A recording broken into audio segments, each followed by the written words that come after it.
आज दोस्तों अपने थल्ले वाले सैटअप दे आया तो देखा तो बहुत ही ना तहस नहस हुई हर चीज़ ही। तो कबूतर तक्के ने देखो बच्चों की की हालत हुई। वो बच्चे ने जोड़े आधे पालता सी ब्याह फिर मैं छड़ दिते। बच्चे जो जवान होए छड़ दिते। तकरीबन 10-15 दिन हो गए इन्हों का ध्यान नहीं किया तो मगर इन्हों की हालत देखो। यह बच्चे ने एक जोड़ा उधर वो जोड़ा बिल्कुल ठीक है तो बच्चों की यह कंडीशन जो तुम चेक करो। तो उस बाद खुडिया ही तुहानू दसा की सूरत हाल है। यह चेक करो थल्ले रोशनदान बने ने वो देखो। यह देखो दोस्तों की हालत हुई थल्लों इट्टां डिग पियां ने ते किसी वेले कंध उतली भी डिग सकती है तो खरगोशा ने तक्को थल्ले। तो आपां इंशाअल्लाह इनू भी ठीक करने बहुत ही हालत खराब हुई है। देखो ऐसा ही निकलता है पे बाहर तो उदू उस खुडे भी इस तरह ही होया सा। दोनों खुडा चेक करावा पहले इधर सुराख सी ये बंद किया ए देखो वो निकले वो सारे ने सुराख मारे है। तो यह जोड़ा बिल्कुल ठीक है तो इन्होंने दाना पानी पाने वाला दाना वेखो है तो पानी ताज़ा पाने तो इन्होंने मैं आख्या सोचा कि अज बाहर कड्ढा तो आप इन्होंने बाहर कड्ढिया तो थोड़ी देर वेट करने वेखने कि निकलते हैं कि नहीं निकलते तो दिखाने। है बच्चे नवे निकले जे माशाल्लाह तकरीबन 7-8 बच्चे जे 2 4 6 7 8 निकले ने 9 बच्चे निकले ने। ते बच्चे का कम तको है देखो माशाल्लाह आधे ही दे ने तो इन्होंने दाना पानी पाइए हथ बो स्मैल आती भी बड़ी।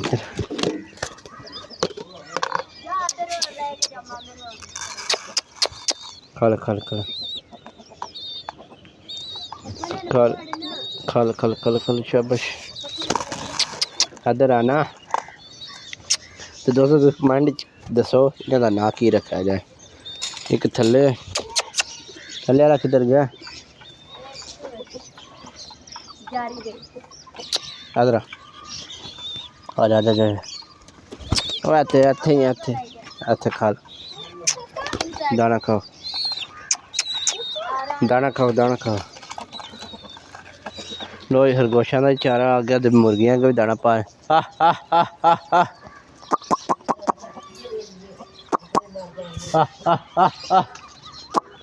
मोड़ के लिया सारे अंदर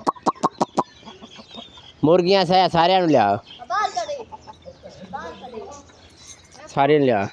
तो यह दोस्तों आप परसों लाया माल्टे का बूटा तो फिलहाल सुक गया तो पानी शानी लाने फिर सुकता है पे एक बारी। देखो खरगोशा वास्ते त्रोड़ा लाया ताकि खरगोश नुकसान ना करन।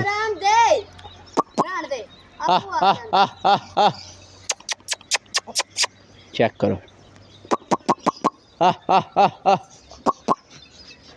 आ देखो बच्चों की शरारतियां दे तको कम तको बच्चे आ जाओ आ जाओ आ जाओ आ जाओ आ जाओ आ जाओ आ जाओ मैं वहाँ इधर हो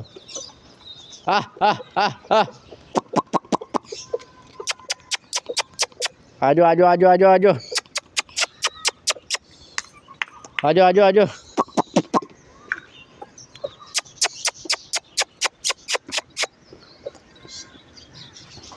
तो आज तो दोस्तों ऐसी ब्लॉग साड़ा छोटा सा ब्लॉग कैसा लगा लाइक शेयर लाजमी करियो। चैनल ते नए चैनल सब्सक्राइब कर लो। आप दोस्तों मिलने नख लो तब तक अपना ख्याल रखो। अल्लाह हाफिज़।